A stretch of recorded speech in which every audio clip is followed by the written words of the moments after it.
Welcome back to another guys, and today I'm gonna show you how to do HNL Floor 300. I believe this is the hardest floor on HNL, and there is only one strategy that works for this floor, just because the enemies are way too strong, and even if your characters are max level and max rarity with the best gear you can get, they can still get killed quite easily, and the bosses have a lot of hit points and big shields, and they also have regens and everything, so it's super hard to do it. Most of it is based on luck with the dice, but I'm gonna show you the best team I believe that I'm gonna use in a bit to beat it, and I'm gonna show you the strategy behind using this team. Now the first character I'm gonna put on the team is gonna be Max, Yellow Max. And the only reason she's on the team, because the damage here doesn't matter any damage the character does. It's about keeping your characters alive for longer, so you can put the strategy into use. Now the best thing with her, and why we really want to put it on our team, sorry, let me just find out. Yeah, this is the one. At the start of each wave, Max gains dodge +3 and mark. This means that for 3 turns, because the enemies they only attack you after 2 turns when you start the mission. So for 3 turns, she's gonna basically dodge the attacks, and this is gonna give you enough time to charge up your main unit in order to deal the damage.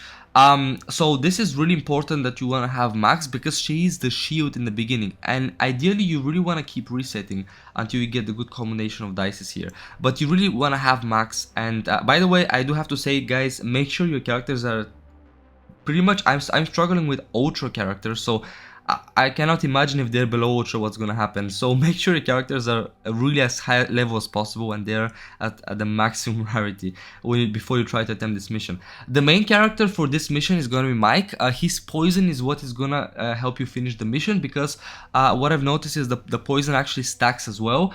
The more poison you put to an enemy, the faster it dies.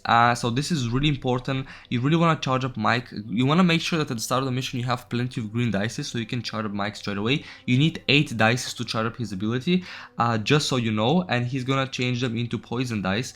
Okay, and yeah, the third character you wanna have is going to be Red Lucas. Now this guy is an amazing character to have, particularly this is the ability that you really want to be getting, the dodge. What I'm doing here is that when you obviously activate 4 dices, swipe 4 red dices at once, you get 3 dodge dices, and dodge is an amazing ability because it nullifies any enemy damage to 0. It doesn't matter how powerful the enemy is, dodge is gonna negate that damage. So having dodge on characters is amazing because it keeps prolonging the battle, and meaning that the poison can keep working on and biting the enemy off, you know, just finishing the enemy every turn. And you just want to really keep at least one character alive for the poison to be able to kick in, because if every character is dead, then the mission ends. You know, you really want to keep your characters alive as much as possible. So this is really important with this character. The damage is alright, it doesn't really matter because the poison is going to do the most of the damage, so you really want to have him on the team just specifically for this. And also when he dies, or when he gets below 50%, he's gonna delay the enemy's attacks, which is amazing. This can save you as well 1 turn, so this is amazing. And yeah, right, what is it, the 4th character you want to have is 11. So she's amazing here because when you have the poison dices changed, you really want to activate them somehow, and because she can activate rolls, you can easily activate dices. And yeah, this is really cool. And she can also well, she empowers green dices, that's fine. She gives shield at the beginning, and more importantly, she can charge up herself every turn, so you don't necessarily need to constantly be swiping blue dices when your goal is to swipe green dices.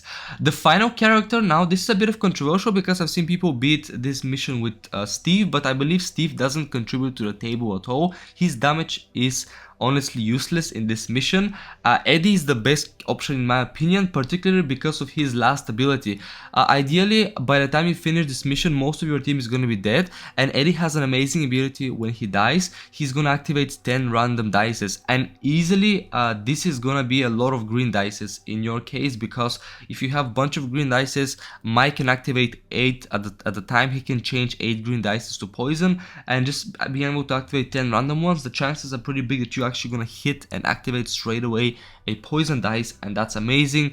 This is a very key player here, and you really want him to die in the game, maybe in the early stages. But yeah, he's a very key player with this ability. And yeah, he can empower dices, that's also cool, but the damage doesn't really matter on the dices, it's the poison that matters. So you're gonna be activating those poison dices. Right, with that being said, let's go and do the mission, and hope you enjoy how I did the mission. Very lucky here, guys. I kept resetting until I get a bunch of good green dices, so make sure you keep resetting this mission. So yeah, hope you guys enjoy this video and just have a look at the mission.